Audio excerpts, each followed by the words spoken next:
मुंशी प्रेमचंद की ईदगाह ये सिर्फ एक कहानी नहीं बल्कि एक एहसास है। एक ऐसी कहानी जो न जाने कितनी पीढ़ियों के दिलों को छू चुकी है।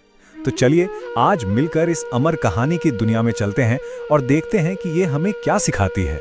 असल में ये कहानी सिर्फ एक बच्चे के त्योहार की नहीं है, ये बाल मन की गहराइयों में उतरती है। प्रेमचंद हमें दिखाते हैं कि कैसे गरीबी और जिम्मेदारियां एक छोटे से बच्चे को भी वक्त से पहले एक बड़े की तरह सोचने पर मजबूर कर देती हैं। तो इस सफर में हम कहानी के इन पड़ावों से गुजरेंगे। हम ईद की सुबह के जोश से शुरू करेंगे, मेले की रौनक देखेंगे, हामिद के उस बड़े फैसले के गवाह बनेंगे और आखिर में चिमटे के पीछे छुपे राज को समझते हुए कहानी के असली मतलब तक पहुंचेंगे। तो कहानी शुरू होती है ईद की उस सुबह से। पूरे गांव में एक अलग ही खुशी और चहल पहल है, लेकिन एक छोटे से घर में इस खुशी के साथ साथ एक गहरी चिंता भी है। देखिए, एक तरफ हैं हामिद के दोस्त महमूद और मोहसिन, जिनकी जेबें पैसों से खनक रही हैं। वो ना जाने क्या क्या खरीदने के सपने देख रहे हैं। और दूसरी तरफ है हमारा छोटा हामिद, जिसके पास कुल जमाए हैं सिर्फ 3 पैसे। और पैसों का यही छोटा सा फर्क पूरी कहानी की दिशा तय कर देता है। ये 2 तस्वीरें पूरी कहानी बयां कर देती हैं। एक तरफ बच्चों का वो उत्साह है जो अपने छोटे से खजाने को बार बार गिन रहे हैं, और दूसरी तरफ हामिद की दादी अमीना का चेहरा, जिन पर चिंता की लकीरें साफ है। घर में खाने को कुछ नहीं और दिल में ये डर कि उनका नन्हा पोता अकेले इतनी दूर पैदल कैसे जाएगा। और यहीं हमें हामिद के बड़प्पन की पहली झलक मिलती है। वो अपनी बूढ़ी दादी की चिंता को न सिर्फ समझता है बल्कि उन्हें एक बड़े की तरह तसल्ली भी देता है। ये एक छोटा सा वाक्य उसके कैरेक्टर के बारे में बहुत कुछ कह जाता है। अब कहानी हमें ले चलती है उस जादुई दुनिया में जहां हर बच्चे का दिल बसता है। ईदगाह का मेला, खिलौने, मिठाइयां, झूले, बच्चों के लिए तो ये किसी जन्नत से कम नहीं था। हामिद के दोस्त तो बस टूट पड़े।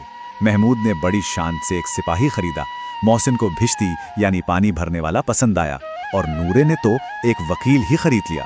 इन मिट्टी के खिलौनों में माने उनकी पूरी दुनिया समा गई थी।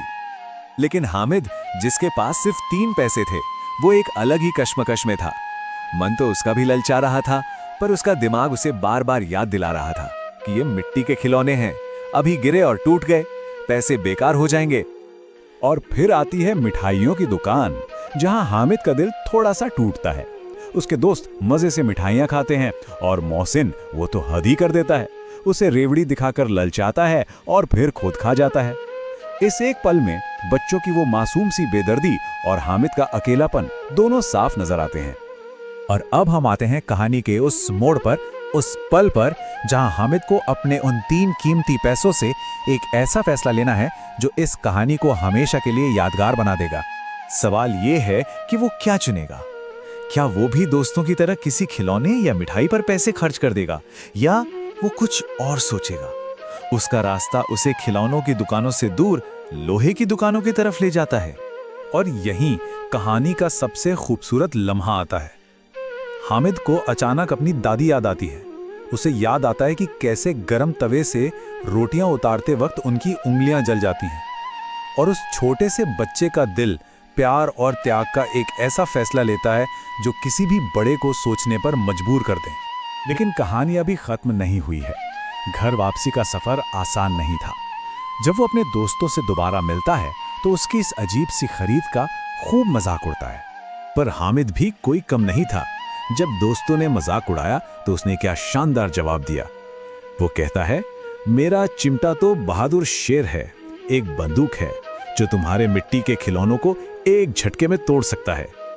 और देखिए हामिद की बात कैसे सच साबित हुई। घर पहुंचते पहुंचते दोस्तों के सारे महंगे मिट्टी के खिलौने टूट फूट गए, जबकि हामिद का फौलादी चिमटा वैसे का वैसा ही था। ये पल हमें सिखाता है कि कुछ चीजों की खुशी बस पल भर की होती है और कुछ की कीमत हमेशा रहती है। और अब कहानी का सबसे भावुक पल।